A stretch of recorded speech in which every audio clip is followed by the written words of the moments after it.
Ang topic natin ngayon ay tungkol sa laws of exponents. So, meron tayong first laws dito, or first law natin is the multiplication rule. So, meron tayong a to the x times a to the y is equal to a to the x plus y. Ibig sabihin nito, kapag the same yung base mo, kagaya nito, we have a and a, ang gagawin natin dyan is you have to add the exponent lang. So, kapag multiplication, tapos same base, gagawin is to add the exponent.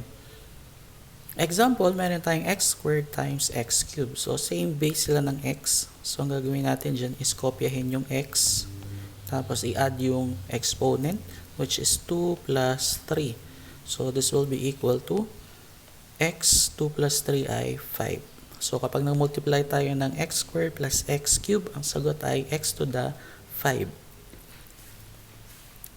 Next is 2x to the 4y squared times 3x cubed y 5. So, ang gagawin natin dito is multiply natin yung constant or yung numerical coefficient.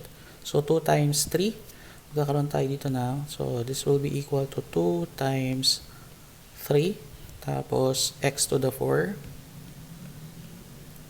times x cubed, tapos y squared. So, y squared times y to the 5. So, pinagsama-sama lang muna natin para makita natin kung paano siya gagawin. So, meron tayong given dito is we have 2 times 3. 2 times 3 ay 6. So, times x to the 4 plus x to the 3. So, same sila ng x. Gagawin natin is to i-add lang natin yung kanyang exponent. So, magkakaroon tayo dito ng x to the 7 times, pareha sila ng y. So, y, tapos add natin yung exponent. So, this will be 2 plus 5 ay 7. So, kaya magkakaroon tayo ng sagot na 6x to the 7, y to the 7. Next naman is division rule. So, kapag division rule, kapag we have here the a to the x divided by a to the y is equal to a x minus y. So, kapag division is susubtract tayo ng exponent. So, example natin dito is x cubed divided by x squared. So, this will be equal to x, tapos 3 minus 2 is equal to x. 3 minus 2 ay 1 or x na lang. So, next given is we have here the 3x to the 4y squared over 24 x cubed y to the 5. So, ang gagawin natin dito is kung saan mas malaki yung number, doon yung sagot. Kagaya nitong 3 and 24. So, yung 3 and 24 is pwede siyang i-lowest term. So, ang lowest term nito is 1 over 8. Kasi yung 24, pwede mo siyang i-divide kay 3, which is ang sagot ay 8. So, since ang 24 ay nasa baba, doon natin siya ilalagay yung sagot. So, andito yung 8. Then, susunod naman natin is yung x at saka yung x cube. So, yung x, not x cube, it's x to the 4. So, yung x to the 4 at saka yung x cube. So, ang gagawin natin dito is 4, yung exponent niya, subtract natin. 4 minus 3 ay 1. So, since malaki yung x to the 4, at nandun siya sa taas, kaya doon natin ilalagay yung sagot. So, magkakaroon tayo dito ng x. Then, yung y squared divided by y to the 5. So, subtract natin, 5 minus 2 ay 3. So, since ang y to the 5 ay malaki kay y to the 2, at nasa baba siya, kaya yung sagot niya is ilalagay natin sa baba, which is y to the 3. So, ang magiging sagot natin ay x over 8y to the cube. Okay, next rule is power of a power rule. So, in the power of a power rule, meron tayo ditong a to the x times y. So, meron tayong dalawang exponent dito. So, ang gagawin natin dito is you have to copy the base, yung a natin, kakopyahin natin dito. Tapos, ang gagawin doon kay x and y is i-multiply siya since naka-open and close parenthesis siya. So, magkakaroon tayo ng x times y. So meron tayong example dito is x cubed raised to squared. So this is equal to x tapos 3 times 2. So this will be equal to x to the 6. The next given ay y squared raised to squared. So this will be equal to y squared times 2. So this will be equal, just simplify. This will be y, 2 times 2i, 4. Example dito, yung form natin is a to the x, then x to the y. So as equal to a to the x times a. So yung say natin, i-distribute lang natin siya doon sa mga exponent dun sa loob.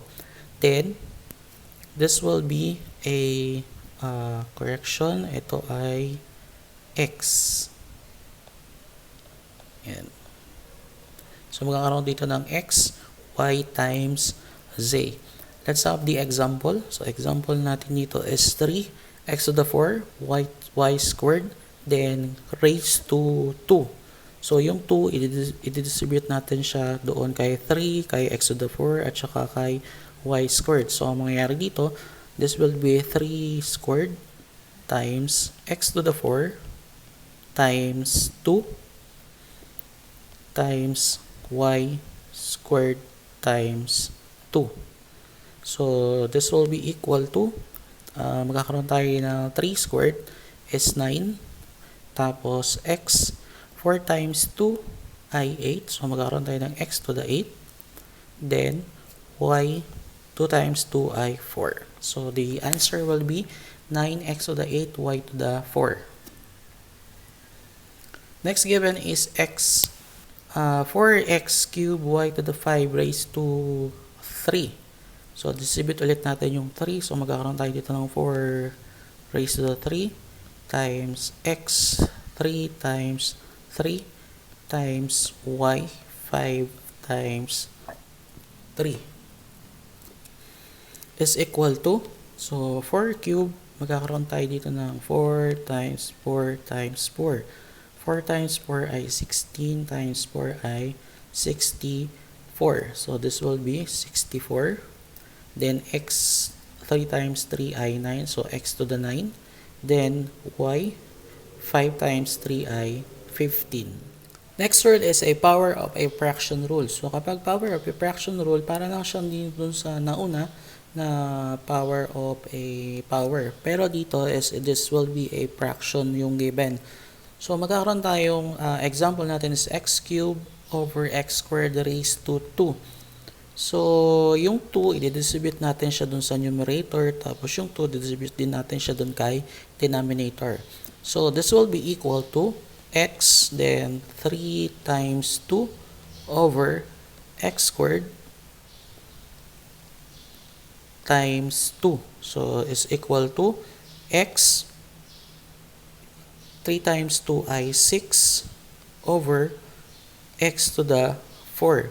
So since parehas sila ng base, pwede natin siyang i-divide. So magkakaroon tayo dito ng x, 6 minus 4 is equal to x squared. Then next example is 3, the quantity of 3x to the 4y squared over 4x cubed y to the 5 raised to 3. So ganun ulit, i-distribute natin yung 3 doon sa numerator. So magkakaroon tayo dito ng 3 raised to 3 x, 4 times 3 y, 2 times 3 over, so magkakaroon tayo dito ng 4 cube times x to the 3 times 3, then y, 5 times 3 is equal to, so 3 to the 3 ay 27, then x to the 4 times 3 ay 12, then y to the 2 times 3 ay 6 over 4 cube ay 64. Then x to the 3 times 3 ay 9. Then y to the 15. Then pwede natin siyang isimplify yung 27 at saka yung 64, x to the 12 and x to the 9, and y to the 6 and y to the 15. So pwede natin siyang isimplify. This will be equal to 27 and 64. So correction, wala palang divisible sa 27 and 64. So kaya hindi siya pwedeng isimplify yung 27 and 64. Pero pwede natin isimplify yung x at saka yung y. So this will be 27 over 64 over. So karoon tayo dito ng 12 minus 9. Ang 12 minus 9 ay 3. So, mas malaki yung 12 kaya sa taas siya. So, this will be x cubed. Then, y to the 6 over y to the 15. This will be 15 minus 6 ay 9. So, malaki yung 15 kaya dito siya sa baba. So, this will be y to the 9. Kaya magkakaroon sagot na tayo ng 27 x cubed over 64 y to the 9. Next word is fractional exponent. So, for the fractional exponent, meron tayong a to the x over y is equal to the y root of a to the x, or the quantity of the y root of a raised to x. Ibig sabihin yan, yung y mo, yan yung nag-i-stance kung, or yan basis natin kung ano yung magiging root natin o yung radical natin. Example natin, we have here the x raised to 1/2. Since ang 2 yung nasa baba niya, yan, since 2 yung nasa baba, ibig sabihin, magkakaroon tayo dito ng square root kasi 2 siya.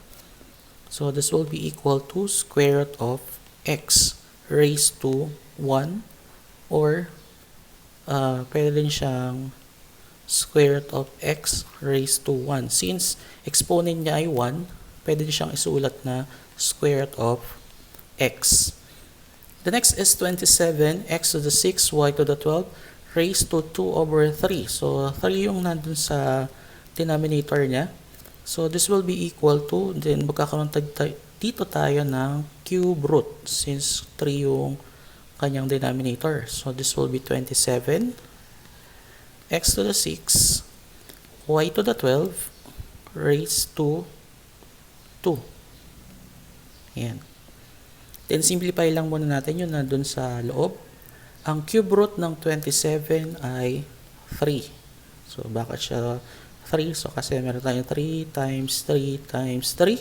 This is 9. Tapos, times 3, 27. Kaya, ang cube root niya ay 3. Then, x to the 6, i-divide lang natin yung 6 doon kaya 3. So, 6 divided by 3 ay 2. Kaya, magkakaroon tayo dito ng x to the 2. Then, yung 12 kay 3. So, 12 divided by 3 ay 4. So, this will be y to the 4 raised to 2. Then, simplify ulit natin siya. So, distribute natin yung 2 doon kay 3, kay x squared, at saka kay y to the 4. So, magkakaroon tayo dito ng 3 squared, x 2 times 2, y 4 times 2. So, magkakaroon tayo ng sagot dito na 9. Then, x to the 4. Then, y to the 8. So, 2 times 2 ay 4. 4 times 2 ay 8.